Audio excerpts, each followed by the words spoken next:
let's get started again. We were talking about tenant screening before. Let's kind of continue our discussion on tenant screening. As we talked about before, we start with a completely filled out application. Again, we talked about, I think all the tenants missed the kindergarten class where they were taught how to fill out an application completely and fill out all the blanks. So we have to prompt them to do this. So if it's not filled out completely, I'll give it back to them and say, I want the blanks filled out. Even though I stayed in there, it's not valid until it's complete, they still won't fill it out. The application also is on your CD, the one I use is on your CD, so it's all ready for you. It's on PDF format, so I can just print it out and give it to them. All right? And I never accept it, and you shouldn't either. It's, you know, it's way too much work, way too much effort to screen tenants to put up with not having an application filled out, because it's just more back and forth you shouldn't deal with. Let's talk about a background check. I do a again, we're trying to screen people out and have people screen themselves on every step of the process. So I use a company called erenter.com, e-renter.com as my tenant screening company. I buy their premium background check and credit check for $34.95. It does nationwide criminal check, nationwide sex offender check, nationwide evictions, judgments, liens, everything you want to know about that's bad about your tenant. And it'll also do the credit grading type of thing as well. And so if you want to know what grade your tenant is, it'll tell you that as well. It's very effective. It's easy to sign up. This is the website right here that with the choices. It's easy to sign up. I get the reports back in about, now it's like 15 minutes. We're that fast. And remember, we talked about, I do what's called a premium background check for $35. I charge the tenants $40, so I'm making $5 for my effort on each one of the background checks. I don't think that's unreasonable. But you just go in here, click on the premium. You'll have to do some sign up. You'll have to get verified. You'll have to fax some information over on ownership of your property for your first one. So the first one will take some extra time. So leave extra time to do that. Get set up ahead of time. That's what I suggest. Get yourself set up ahead of time, and then when you're ready, you can just go ahead and do it. Now that I'm set up on here and I'm an approved landlord, I can add properties and then get a credit check done in a matter of minutes. So, and they're done within a half hour. So it's a great service. I've used them ever since I had my first property, and I continue to use them. Let's talk about the erenter.com report. It's in your materials. So what I want to do is walk through, and this is when we talked about rejecting people that have had a felony or a violent misdemeanor. Well, the only tenant that has ever given me an application with one of those on it. It's right after the erenterreport.com website.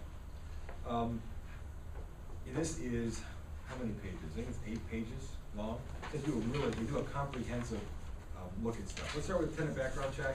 It starts with who it's being prepared for and goes down to Social Security number verification, which is really important because while you're getting a copy of their Social Security number, you also want to make sure that it's really theirs. They've not forged their card or anything like that. So eRenter will tell you whether or not their information checks out on the application, which is very good. It'll give you also, down at the bottom, reported addresses. So what they should have done on their application is told you prior addresses. Guess what? You should be seeing those on the next page on your eRenter report. Now, look at this. This is actually not uncommon when you look at an application. You'll see people, people tend to move every couple of years. This is actually a short list from the ones I see. They have this many addresses listed. People move all over the place. But I expect that stuff is going to line up between their application and their eRenter report. Now, here's the next page. Let's look at evictions, liens, and judgments on the next page. What I do is figure out what these are for. I've blacked out the names. That's all I've blacked out. And what you can do, the really cool thing, if you look in the first box, record number 1, Wayne County 36th District Civil, it's got the address and it's got the plaintiff, and it's got a case number. You can go online at 36th District Court and look up this case, find out what it was for. Okay, this was for some installment contract. I forget what she bought. I think she bought a cell phone or something like that, and she defaulted on her payment or something like that. Again, minor thing, but again, that's not why I rejected her. The second one was a state tax lien. She didn't pay state taxes. Again, that doesn't matter to me. It looked like she was being evicted or something like that from this house, and she just decided to bail instead of pay her taxes. So, And as you see in both cases, there's no release date. If you look on the bottom of the boxes, there's no release date. That means these evictions and judgment, or these judgments are still in effect. That means she still owes the money for both of them, okay? So what that means is at some point, she's gonna have to pay the piper. So if you got somebody that's got a lot of outstanding judgments, and they're living in your house, and they're living hand to mouth, what happens if next week they get their wages garnished because the state catches up to them? They're gonna have a hard time paying your rent, okay? And the next page, page 4 of the report, guess what? She also, to add to all the fun and excitement, she's got a bankruptcy as well. Okay, that is very common as well. I see there's a lot with tenants. Not necessarily a bad thing as long as it's been discharged. And this one has been released. It's a federal tax lien release. So that's an okay thing. And then we get to the fun part, page 5, criminal search.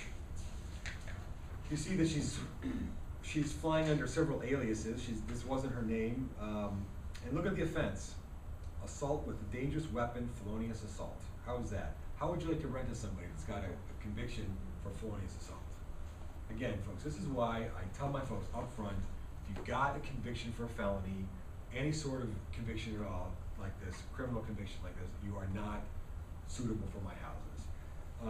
She tried to explain to me that she was provoked and gave me a lot of excuses, and she was even on probation. If you look down at the bottom, she was even on probation for a while for this. It's like, that is not somebody I want living in one of my houses. Again, we're giving somebody a $100,000 asset of ours to be the caretaker of for an extended period of time. I'm not gonna put up with anybody that's got a criminal history, especially a violent criminal history, living in my house. This woman had 3 young kids as well, single mother with 3 young kids. And she's got a felonious assault conviction. It just doesn't add up. Those are the main things I look for. If you look, most of the rest of the report is just boilerplate. I mean, if there were sex offender reports or anything like that, it would all be in here. If they were evictions, they would be in here under the eviction section. If you look back at the judgment section, any evictions would be in there. And this is the great thing, and actually this is what I would suggest you to do as well. Be a good landlord, and when you try to evict somebody, I suggest pay the extra money and try to get a money judgment. Even if you don't think you're gonna recover, because what that does, it permanently, or for at least 7 years, flags somebody that they've been evicted. So what you're doing is you're telling other landlords that this person was evicted. There's no other way for landlords to tell. If you don't get a money judgment, it doesn't show up on this report. An eviction will not show up on this report generally.